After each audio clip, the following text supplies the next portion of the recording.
Para mí es un verdadero honor saber que vamos de la mano de un conocedor y experto. En la pausa yo decía, Dios mío, pero UPenn. Entonces me hice el comentario que por eso que tiene el pelo blanco. Así. Me imagino que hay que quemarse las pestañas, ¿verdad? Efectivamente, para llegar a las universidades, eso siempre se hace para las buenas universidades siempre se hace con mucho esfuerzo. Así es, me imagino. Y nada se logra si no es con esfuerzo. Efectivamente. Así es. Bueno, y como decíamos, el gobierno ha intentado, después que pasa el proceso de las elecciones recientes, lo más comentado es la intención del gobierno de embarcar el país y la nación en una serie de reformas. Una de ellas, la más, si no la más comentada, es la reforma fiscal. Y se discuten aparentemente varias alternativas. La primera considera necesaria una reforma que modernice y agilice el sistema tributario y la otra que contempla recaudación e inclusión. Nosotros esta noche quisiéramos saber realmente con su ayuda ¿qué es o cree usted que una reforma es necesaria en este momento? ¿Por qué sí, por qué no? Mira, muchas veces, y aquí me voy a la experiencia internacional que tengo el orgullo de tener, ¿no? Una reforma fiscal, uno cuando la ve desde afuera de República Dominicana, la ve necesaria porque, entre otras cosas, cuando ve la recaudación fiscal, los ingresos fiscales sobre el nivel de producto y lo compara con otros países de América Latina, nos encontramos un nivel de ingresos bastante bajo. Estamos hablando que alrededor de 14,5% de los ingresos del Producto Nacional se están recaudando en impuestos, cuando otros países de la región, la media en la región es más cerca de 20, 21, y tenemos a Brasil que es casi 33.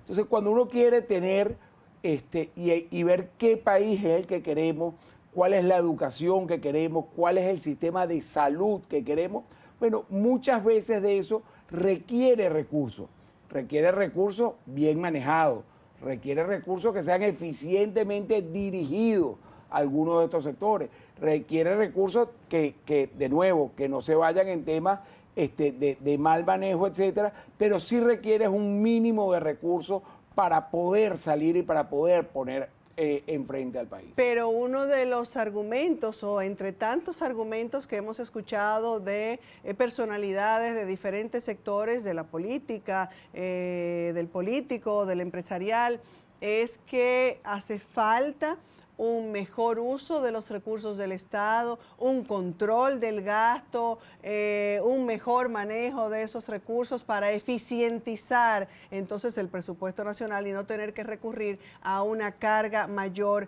a al ciudadano. ¿Cuáles son los principales argumentos del gobierno para proponer esta reforma que estaríamos recibiendo? Mira, siempre se puede hacer un uso más eficiente de los recursos. Y yo me acuerdo las discusiones a veces que uno tiene con su esposa. Uno quiere gastar en algo y tu esposa te dice... No hable de eso, que el mío anda por ahí, por favor. Bueno, y la mía debe estar viéndome también. Y uno le pregunta, bueno, ¿y por qué vas a gastar eso? ¿No le parece eficiente? Entonces, hay discusiones incluso dentro de las parejas, dentro de la familia, de en qué se debe gastar y en qué no se debe gastar. Pero hay una realidad muy clara, como si comparáramos la familia dominicana con una familia como cualquiera de la que nos está oyendo, es que en los últimos 20 años se ha vivido de la tarjeta de crédito. Se ha gastado por encima del nivel de ingreso.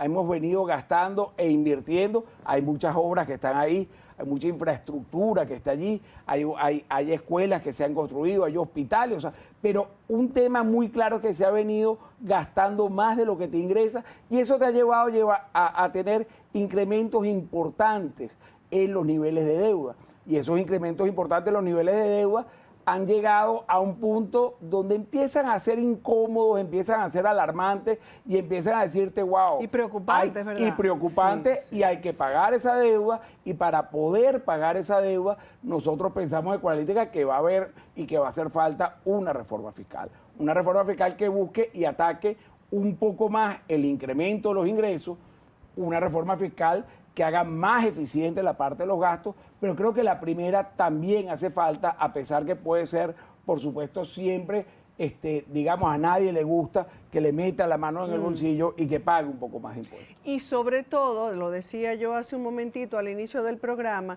que cargar más a los que sí ya están tributando, a los que sí están pagando, en lugar de salir a los que evaden impuestos, a tanto negocio informal, en lugar de cargar más a los que ya sí pagan y cumplen con esta carga, que ya es bien pesada de por sí. No se imagina la gente cómo enfrentar una nueva carga. Mira, Soraya, aquí hay que decir es cómo pasamos del trabajador informal a los trabajadores por cuenta propia. Ese problema Estados Unidos no lo tiene. El trabajador informal en los Estados Unidos son trabajadores por cuenta propia, son gente que produce sus ingresos, son gente que tienen sus propias empresas, pero que al final tributan y al final pagan los impuestos. Porque el gobierno americano lo que hace, o el IRS americano lo que hace es seguir los ingresos. No seguir si tú eres un trabajador tú solo, si tú eres una empresa, si tú eres una persona que, digamos, que no está allí. Entonces yo creo que es bien importante eso. Tiene que haber reformas fiscales que si tú eres un trabajador por cuenta propia, una persona, muchas de lo que nosotros llamamos informales aquí en República Dominicana, son gente que produce. Son la mayoría, pero hay gente que produce mucho dinero. Hay gente que produce, hay peluquerías que son muy superavitarias en su producción de recursos y que también deberían tener su cuota aparte. Entonces yo digo, es más fácil cargar a los que sí ya están tributando que salir a hacer esa tarea, a hacer ese trabajo de buscar a aquellos que no están tributando. Bueno, parece... Y aquellos incluso muy grandotes que buscan la manera de evadir sus responsabilidades tributarias y que no están pagando. O que influencia para que no lo tengan, ¿no? Pero yo creo que hay que poner e imaginarnos cuál es el país que queremos, cuál es el país que todos queremos contribuir y de alguna manera yo entiendo que los más pequeños, los que están más afuera, puedan a lo mejor no contribuir. Los informales que tienen alto poder adquisitivo van a tener que entrar en la reforma y por supuesto todos tenemos que dar, o los diferentes sectores tenemos que dar un granito de arena para poder tener una mejor República Dominicana y una República Dominicana que en Ecoanalítica, Soraya, hemos puesto que logre el grado de inversión. ¿Qué es un grado de inversión? Es un sello que tienen los países que dice este país es bueno invertir. Este país es bueno para atraer inversiones. Actualmente hay solo 4 países en América Latina que todavía quedan con grado de inversión, que son Chile, Perú, Uruguay y México. ¿Cómo hace República Dominicana para ingresar en ese grado de inversión y para ser el 5º país que puede llegar a ese punto?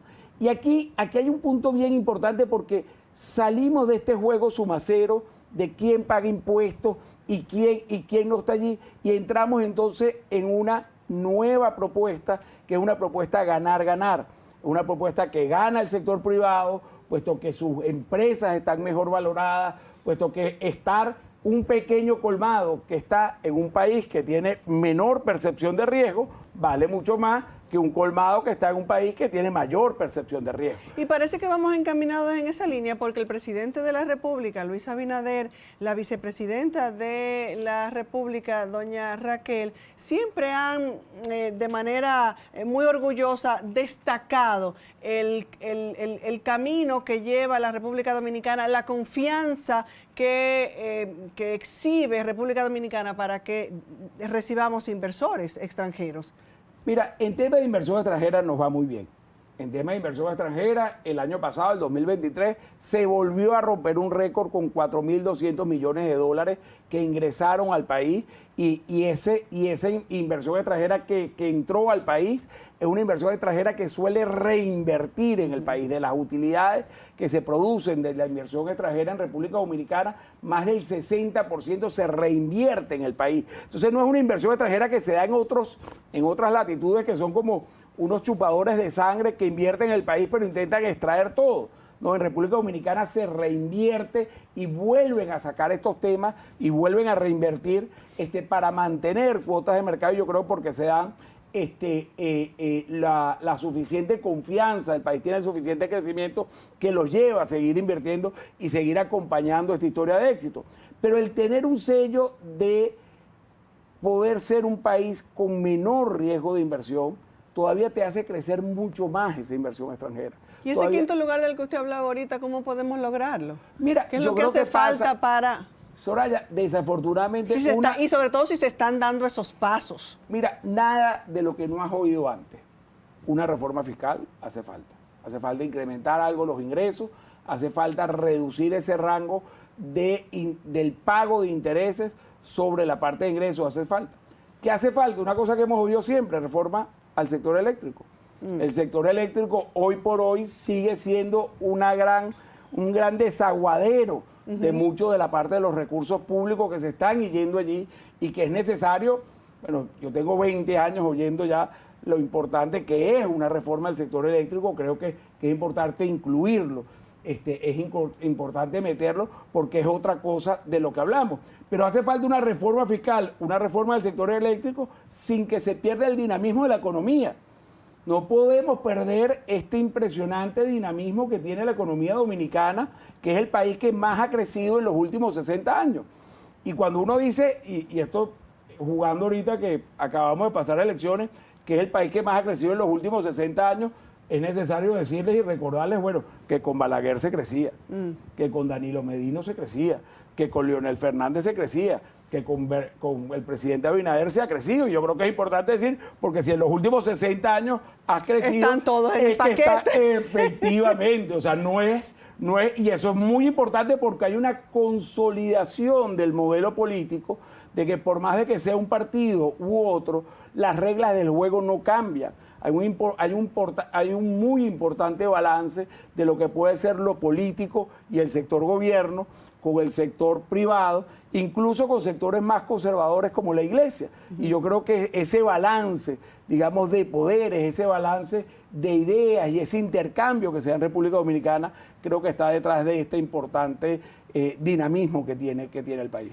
La evasión de impuestos, ya lo acabamos de decir, ha sido o es un tema recurrente. ¿Qué medidas específicas usted entiende o sugiere para mejorar la recaudación fiscal, enfocándose en quienes, como decíamos, en primer lugar, evaden su responsabilidad, como una manera de aumentar esos ingresos sin cargar más a los contribuyentes que ya están cumpliendo? Sí, mira, yo creo que aquí hay dos cosas que se están moviendo y que son importantes, que son tecnología y transparencia. Ahorita se puede ver niveles de consumo de alguien que tiene un tipo de carro tal, que tiene una casa en una ubicación con unos metros cuadrados, etcétera.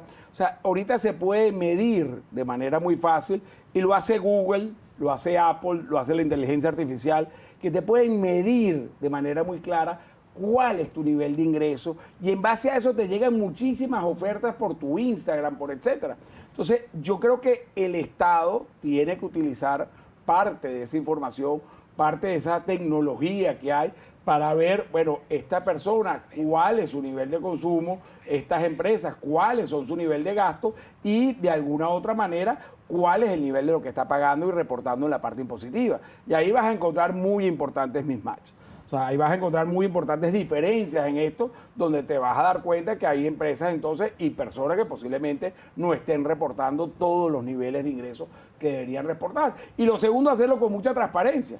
Es necesario que no seamos cautivos de que un funcionario público que a lo mejor no tiene todo ese ingreso debido, que no tiene un salario tan alto, vaya a intentar cobrar impuestos a sectores muy poderosos en la parte de ingresos y que se cree aquí unos incentivos perversos que terminen no produciendo el efecto deseado, que es la disminución en la evasión de impuestos y más bien termine en temas de corrupción, etcétera, ¿no? Entonces yo creo que es transparencia y tecnología lo que nos van a ayudar de manera muy fuerte a la reducción en la evasión de impuestos. Nosotros seguimos albergando y mucha gente alberga esa esperanza de si hay alguna alternativa a esa reforma fiscal. Aparentemente no, según lo que nos ha dicho nuestro invitado, pero eso lo vamos a saber un poquito más. Vamos a volver a hacerle la pregunta cuando regresemos de la pausa. Ya volvemos.